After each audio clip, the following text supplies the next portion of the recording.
আজকে আমি তোমাদের সাথে শ্রেষ্ঠা বুড়ির জন্মদিনের শপিং ব্লগ শেয়ার করব। তার সাথে ময়মনসিংহের কোথায় খুবই রিজনেবলের মধ্যে ছোট ছোট মেয়ে বাবুদের আর ছেলে বাবুদের সুন্দর সুন্দর কিউট কিউট ড্রেস পাওয়া যায়। আর তার সাথে শ্রেষ্ঠা বুড়ির জন্মদিনের ডল কেকটা যে আমি অর্ডার করেছিলাম সেটা তারা ঠিকমতো সেম টু সেম বানাতে পারলো কিনা, এই সব কিছু মিলিয়ে থাকছে আজকের এই ভিডিওটি। সো হ্যালো সবাইকে, সবাই কেমন আছেন? আমরা তো মোটামুটি সবাই ভালোই আছি। চলে যাচ্ছি বিকাল 3টা বাজে এখন সৃজাকে নিয়ে প্রাইভেটে। ওকে প্রাইভেটে ঢুকিয়ে দিয়ে এসে যাব হচ্ছে কেকটা নিয়ে আসার জন্য। আর যথারীতি নতুন বাজার একটা জ্যাম পড়ে ঠিক এই সময়ে, তো ক্লিয়ার করা সৃজাকে প্রাইভেটে ঢুকিয়ে দিয়ে চলে গিয়েছি ময়মনসিংহের কোকোমায়াতে কেকটা আনার জন্য। গিয়ে দেখি কেকটা জাস্ট তারা সেম টু সেম বানিয়েছে, আমি যেমন অর্ডার করেছিলাম ঠিক তেমনই। এরপর আমি চলে গিয়েছিলাম ময়মনসিংহের নতুন বাজারে, এই দোকানটা কিডস মলে।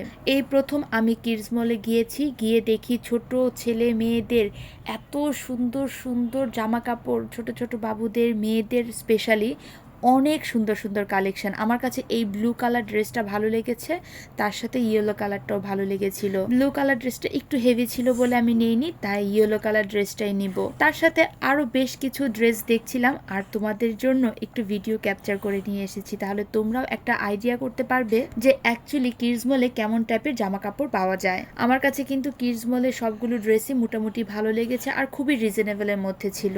এই তো এবার বাসায় ফিরে এসেছি। এইবার দেখাই অ্যাকচুয়ালি আমি শ্রেষ্ঠা বুড়ির জন্য কি কি কিনেছি। এই ড্রেসটা কিনেছি শ্রেষ্ঠা বুড়ির জন্য আড়ং থেকে। আড়ং থেকে আমি আরো বেশ কিছু জামা কাপড় কিনেছি। এটা আমার শাশুড়ি মা আমার শ্রেষ্ঠাকে দিয়েছে, খুবই কমফোর্টেবল আর খুবই সুন্দর একটা জামা, একদম সুতির মধ্যে ছিল। তার সাথে আমার জন্য এই পার্সটা কিনেছি, খুবই সিম্পল পার্সটা, মানে সবকিছুর সাথেই ক্যারি করা যাবে। আমার কাছে খুব ভালো লেগেছিল তাই নিয়ে নিলাম। আর তার সাথে আড়ং আর্থের এই হেয়ার অয়েলটা নিয়েছি।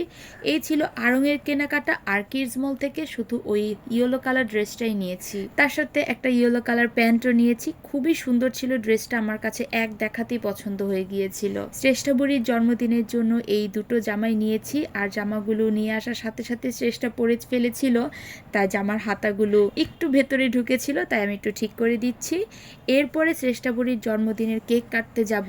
আর এই কেক কাটার ভিডিও, জন্মদিনটা কিভাবে আমরা সুন্দর করে সেলিব্রেশন করলাম, কি কি রান্না বান্না করলাম তার জন্য, মানে শ্রেষ্ঠা বুড়ির জন্মদিনের সারাটা দিন কিভাবে কাটিয়েছি আমি পরবর্তী ভিডিওতে তোমাদের সাথে শেয়ার করব। এইবার আমাকে বলে ফেলো তো আমার এই ভিডিওটা কারা কোন জায়গা থেকে দেখছো, আর ময়মনসিংহ থেকে কারা দেখছো তারা কিন্তু অবশ্যই আমাকে কমেন্ট বক্সে জানাবে। আর আমার ভিডিওটা ভালো লেগে থাকলে অবশ্যই তোমরা লাইক আর কমেন্ট করবে, আর আমার শ্রেষ্ঠা বুড়ির জন্য কিন্তু অনেক আশীর্বাদ করবে। তো আজকে ভিডিওটা কিন্তু এই পর্যন্তই। ও হ্যাঁ, আমার পেজটাকে ফলো করে দিতে কিন্তু ভুলবে না। So tata.